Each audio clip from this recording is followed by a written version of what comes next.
All right, we're going live. So for those tuning in, hopefully tuning in, listening on podcasts, we were getting started and we realized we were talking and talking. I was like, damn, I forgot to hit record or broadcast. We'd have kept going, but Just keep going. yeah, It's just a conversation. But thanks for yeah, having me, man. though. Oh, absolutely. Like I was telling you beforehand, like I've been waiting for this one for quite a while, and I'm such a fan of what you're doing, man. I'm Oh, part thanks, brother. jealous, envious. I shouldn't be, but I'm super happy for what you guys are doing, and all your Appreciate it. success with this platform. But yeah. So before we get into it, though, what I like to always do is kind of take a step back and understand kind of the origin story and how you got to where you are and so if you'll indulge me, if we can kind of take a trip way back. No Where, Vegas stories, though. I'm okay, just gonna keep it clean. I don't have like one. I got to get one of those dump buttons, I guess, right? Because we go astray. But yeah, so let's take it way back, right? So take us to young Walter, young early Young days. Walter. Wow, Yeah, that far back. sounds like a So, TV show. Yeah, well, thanks for having me. I really, yeah. really enjoy interacting with you and everybody. You know, I wasn't born in the U.S. I am proudly an American citizen now, but I was born in this tiny little country in Central America named El Salvador. And so my father had passed away when I was about 12.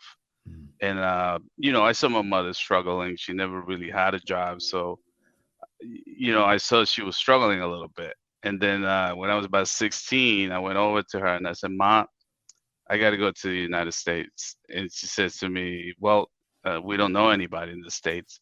I said, "It's okay." I said, "I'll just leave." And she's like, "That's not going to happen. You're 16." So, Sure. long story short, I came to the States when I was 17. And,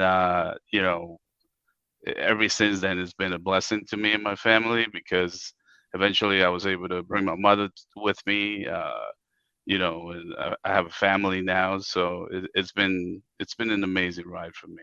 Very grateful. Yeah. So what was the drive? What was it about 16? Right? Was there it's just your father passed, and but was there like a moment? Was there something that said, just I gotta run this direction? Yeah, I wasn't the greatest student.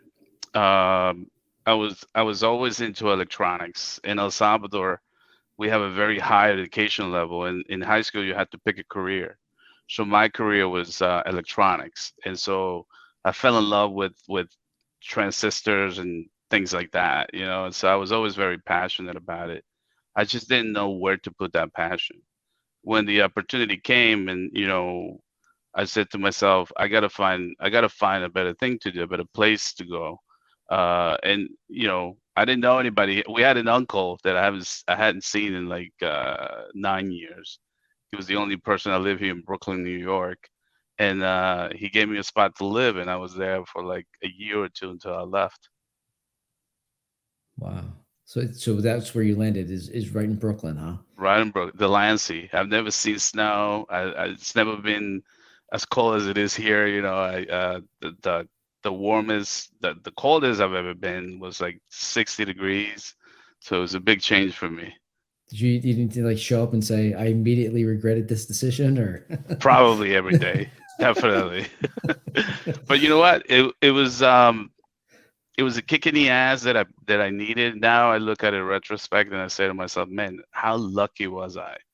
The opportunities in El Salvador are very small, and coming here, it's just an amazing country, right? So giving me the opportunity to go to school, start a business, and now I feel so grateful that I can pay it forward, by hiring people and creating jobs and creating Binox and my MSP that I'm still running. And so I'm just very lucky, to be here.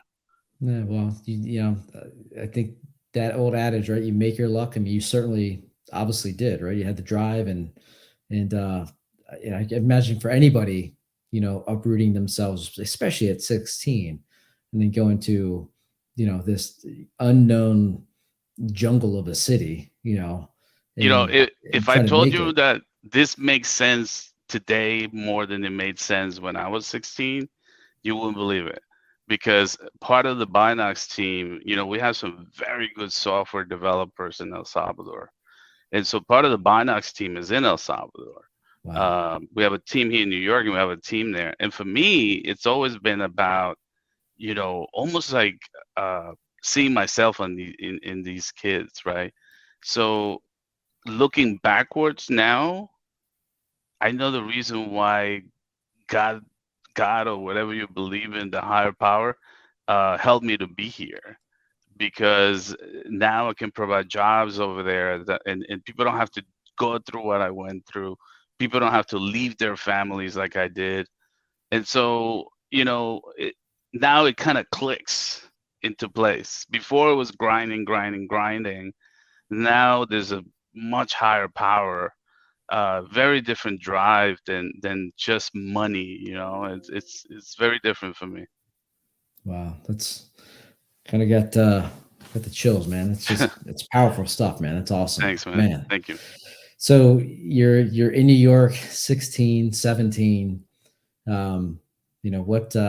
What's this progression? Let's get through the progression of starting a business. So what'd you do when you landed?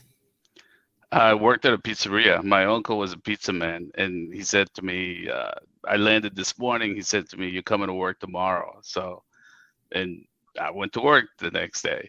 So, ended up in a pizzeria in the Bronx. I actually ended up living in the Bronx, which was early, late, early 90s. Bronx was very different than today.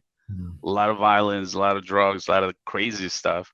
But I was a young kid. I was working. I was making a little bit of money. I was living the life. I was able to send money to my mother, which was my biggest thing. I Wow. recently found about 10 letters that my mother saved that I used to send to her. When I read them, I'm telling you, it's like it makes me cry because I read the letters and I'm saying, man, this kid was so scared, and now I look at it and I actually appreciate him more because that fear has always motivated me. I always had some sort of I was always afraid to miss it, honestly, Kevin. Like, the whole Binox thing came from an opportunity uh, that I never really thought about doing anything like this, right? But somebody said to me, "Can you build this?" And I was like, "Yes," And I almost always feel that if I don't try it, if I don't attempt to do it, then you're missing life, right? You're missing the chance. I mean, it's not all about money or success or whatever. It's all about like you have these opportunities in life. Can you take advantage of them? Can you help other people take advantage of them? And so that's the motivation for me. That's awesome.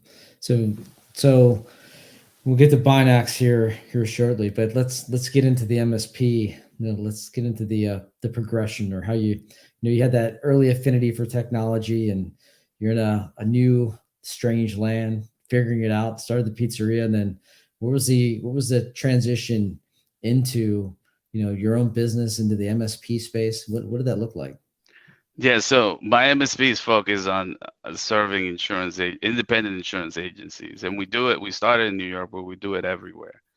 And so, quick story. I don't know how much time we have, but I walked into Plenty of this time. insurance agency, right? And the guy that ran it was an old school Italian guy. But if you ever seen The Godfather, that's what this guy looked like, right? He's on his desk smoking a cigar. Had just two big guys next to him, right? Probably bodyguards. And they've been having a Microsoft Exchange server issue for the last, I don't know, like 21 days, and they can't get email, right? And it's a big insurance agency in Long Island, New York. And I was working for this guy who was a terrible boss, but I was getting trained. I was learning a lot.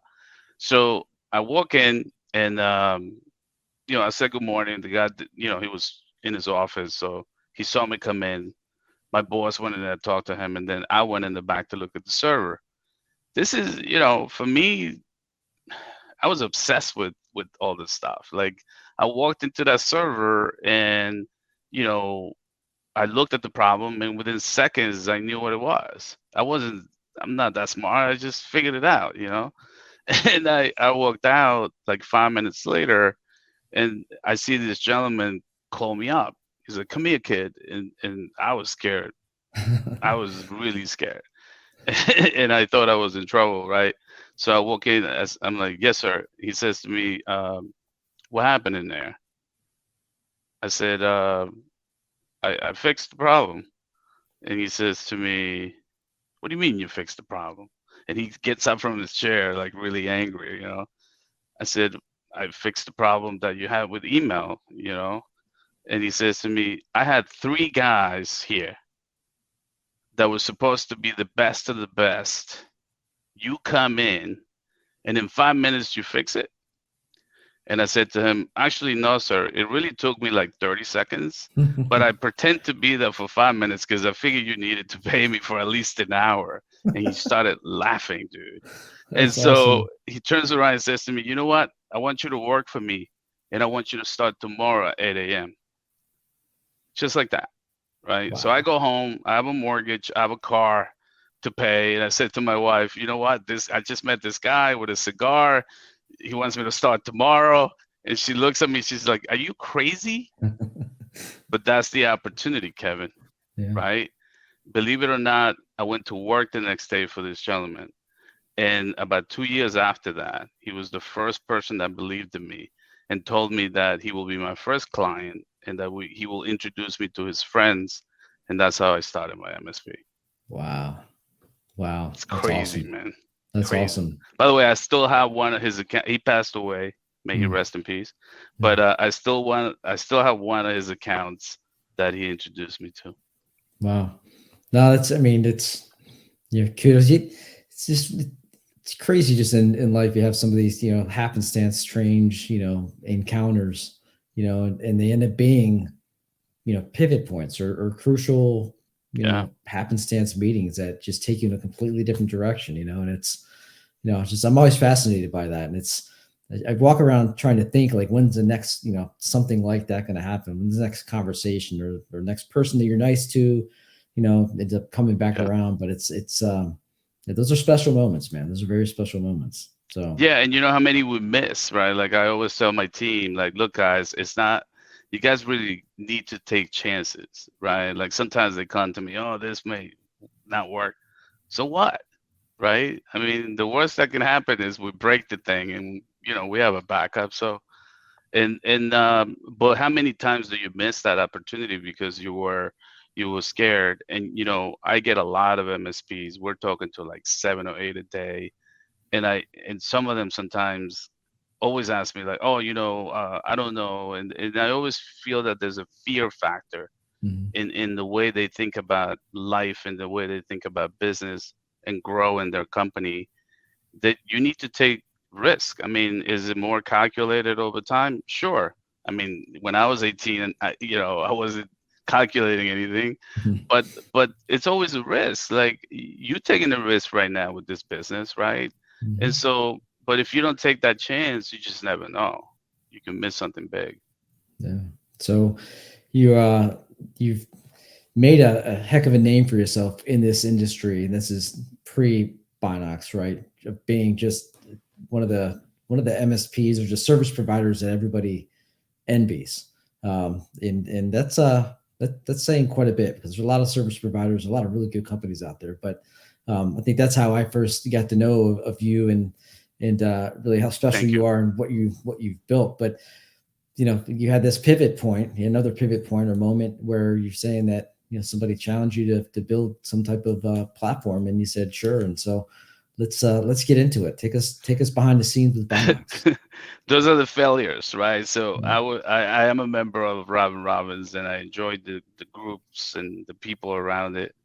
And I was asked if I can build. I was actually helping with some sort of campaign as a beta tester, and I showed this very basic code I've written where I can send data from, my Infusionsoft at the time to ConnectWise. And it was literally, Kevin, it's because I'm lazy. I didn't want to type anything.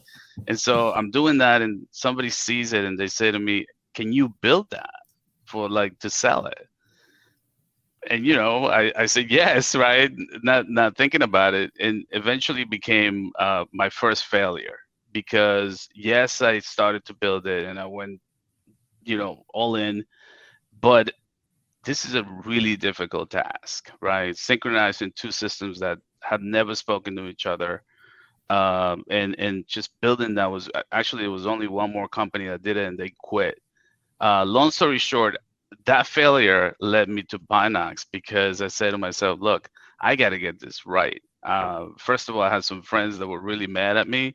So I was able to get it done. As a matter of fact, we are the only tool certified by ConnectWise that could do that now, aside from Binox. But we built it into Binox. It actually became the biggest failure we had of this synchronization system, became the best tool inside of Binox, because it made us understand ConnectWise and all the other PSA so well that we're the only tool that you could do a search in Binox for, let's say, a name, a quote, or proposal, whatever, and it looks in both systems, right? And that has never been done before. I always tell my team that, to me, search is so important, because it can save you so much time by just searching something, pulling that contact in, quoting it right away. So the biggest failure became the most important tool inside of Binox.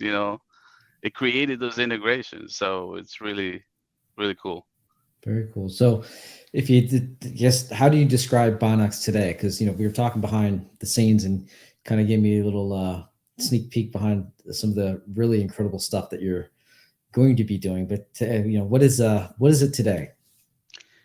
To say it's a sales enablement tool, it kind of misses a lot of key points, right? Because when I think about sales, I think about how efficient can I help a salesperson be, right? So an example will be, what happens to me every day. I'm working on a deal.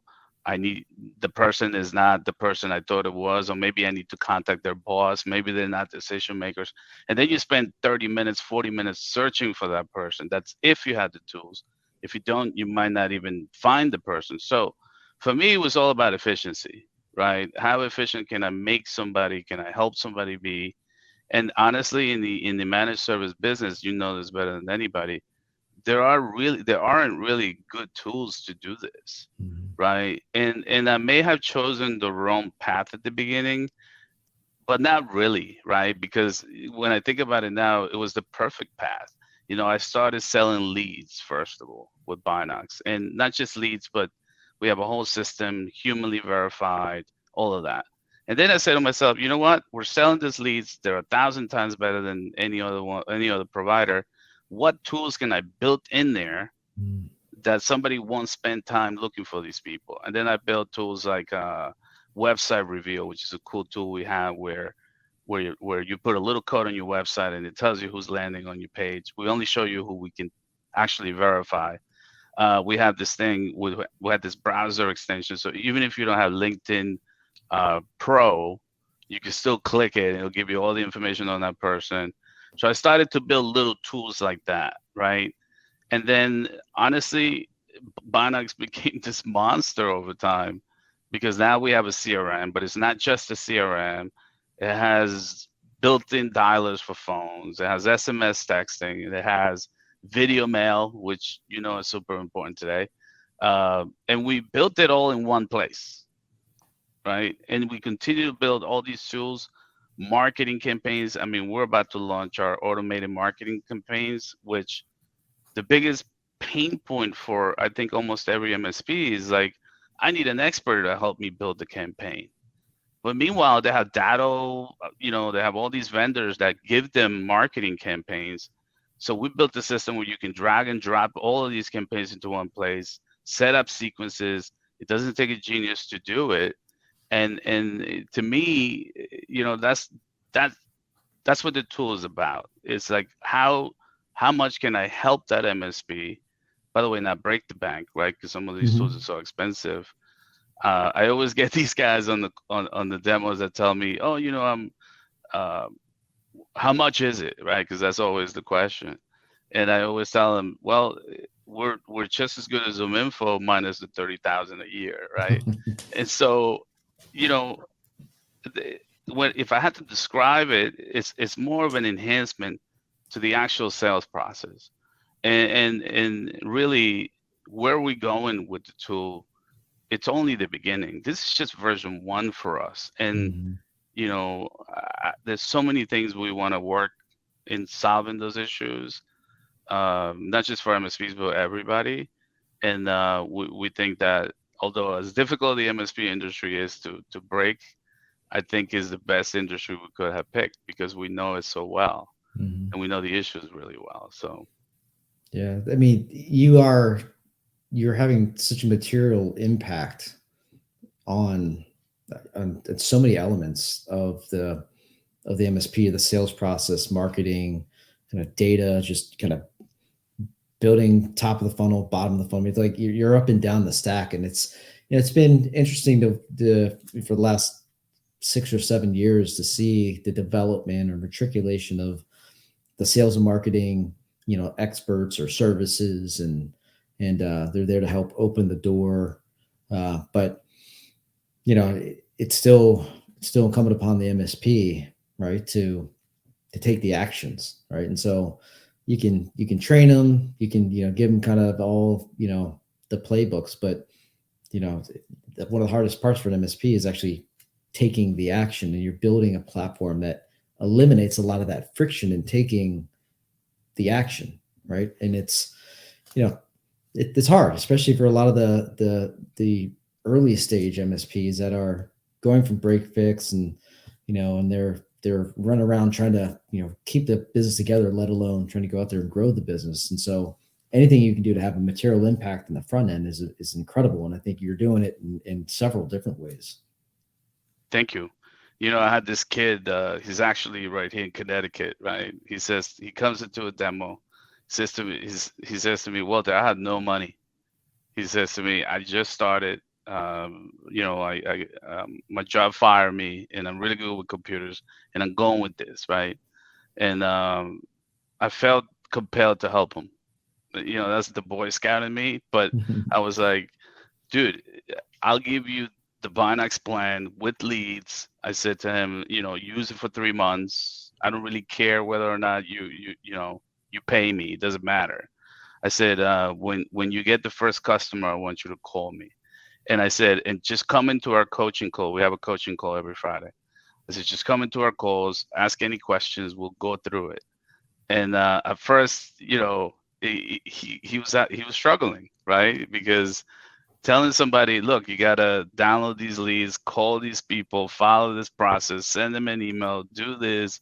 It's daunting if you haven't done it before. But I Yeah. always tell MSPs, they tell me, oh, Walter, I don't have the time to do this. And I'll say, can you make 10 phone calls in the morning? And they'll say to me, yeah, I can do that. I say, okay, so I'll show you how you can make 10 phone calls in the morning to highly qualified leads with the right marketing approach, with the right stuff, and then you tell me if you close deals. So this kid, long story short, he closed his first deal, man, and he called me up. He was so excited, and just like that, we have MSPs that are starting. We have very seasoned MSPs. I had a guy the other day. They have about 30 people. I think he's got like 5 or 6 salespeople. And he said to me, I never had a tool like this. I never had something where I could just create a quote in ConnectWise, shows up on my CRM, and I could just have all these salespeople never go into my into my PSA because they hate that, right? They hate the Hmm. salespeople in the PSA. So Yeah. it's a process. I think long term we're gonna make a bigger impact in the community because honestly, I look around every event we go and I say to myself, everybody's pushing products to the MSP to sell, but in the end, they have to sell it, right? Mhm. We have to coach them and give them the tools to sell it. So, and giving them a campaign isn't enough, by the way. In Binox, we're building vendor campaigns where we have some vendors that are putting their campaigns in there. So if one of their members come in, we just enable the campaign and they start using it. But that's not enough. The campaign is one thing. Also the process, the phone calls. How many phone calls do you make? How many emails do you send? What happens once you get them to talk to you? What's the next step? What's the assessment look like? What once you read the assessment, do you give them a proposal? If you give them a proposal, should you do it right on the spot or wait one more time? Like all of this is a science, and so we're just prescribing the science in it. Yeah, it's awesome. And then look, and Thank who you. better to create the science and somebody that's lived it, right? Lived it through and through, and experienced the pains and the challenges of growth and overcome these things. So yeah, so well done here. So I always like to ask kind of forward-looking questions in these chats, and so you know, what does Binox look like in 2 years from now? We definitely are moving toward, automation is a big word. I tell most people be careful with automation. I probably had the most scar tissue than anyone using automation. I had infusions of years before I joined Robin Robbins. And I always ask people, out of this automation, are you getting new business, right? Because I don't know about you, Kevin, but I don't even answer emails that come that I could tell they're marketing emails. Mm, So for us at Motiva and Binox, we're very connected to the phone call. We're old school, right? So we'll send you an email, we'll send you a letter, something, but in the end, we're gonna call you 4 or 5 times, right? And we're not just calling anybody, we're calling companies in the insurance industry that need compliance, mhm, that need cybersecurity, needs our services. So we booked an average of 30 appointments for our MSP a month. And these are not just regular appointments, these are brand new, highly qualified, over 50 users, under 200, blah, blah, blah, that need us. mm, And so for us, it's really about being more intentional with our time. And in Binox, we want to make sure we do that with the tools. So one of the things that we're really obsessed with is creating something where you don't. So I'll give you a preview of this one. This one is interesting. So Chat GPT comes in November, right? mhm, Everybody's talking about it in January. The truth of the matter is, Kevin, that a lot of these marketing firms are going to have trouble because content creation is going to move toward the AI side. So I'm sitting at a meeting and going, what is the biggest challenge MSPs have right now? Well, content creation, right? Or posting a blog or writing something about, you know, what they do to that particular industry. So we're coming out with a tool that you'll be able to use ChatGPT, but our integrations with WordPress, you'll be able to post those things directly into your blog post or mhm, start a campaign from it, or click a button and pull up your list and just go. So a lot of that automation, but intentional, mhm. being more intentional with it. And second, we're hyper focused in the science of machine learning algorithms, and the future for us looks like we're going to be working on solving some of the biggest problems MSPs have, like making phone calls, automating a lot of that stuff. So it's more about enhancing the sales process rather than replacing it, really. That's incredible. So from the pizzeria to machine learning and AI and in global domination. I'm taking my kids to El Salvador in 2 weeks, and I cannot wait because I'm gonna take them to where I grew up, to my house, and having a perspective of having been there. And by the way, at the time when I was living there is when El Salvador was in the middle of a civil war. So Mhm, having that perspective for me is probably why I'm so driven to help other people. And for me, it's really not about the money. It's never been. In fact, it's funny when I see people sometimes get a little a little aggressive with me, and in my head I'm saying, dude, like I didn't even speak English like 20 years ago, like I'm not your enemy, trust me, like I'm, but I understand it's business. So but we're really, when we think about problems, we never think about it from, our perspective. Like just yesterday, there was a guy who, the MSP, right? We're all very, uh, we're always trying to get our way. So the guy says to us, "Oh, I need a filter for this area code," and we actually can't build a filter for area code as much as we want to. The information just doesn't come like that. And so, but we did a compromise for the guy, and I'm saying to myself, those are the things that are important, not to us, to the person, to the MSP.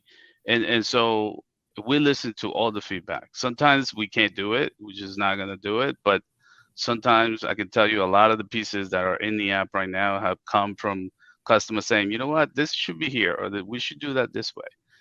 Some of them are good ideas, and we really listen to them. uh, but the purpose for us is different, Kevin. We're driven by financial freedom. Is great. I love money. I'll just be honest with you. I love what money can do for you.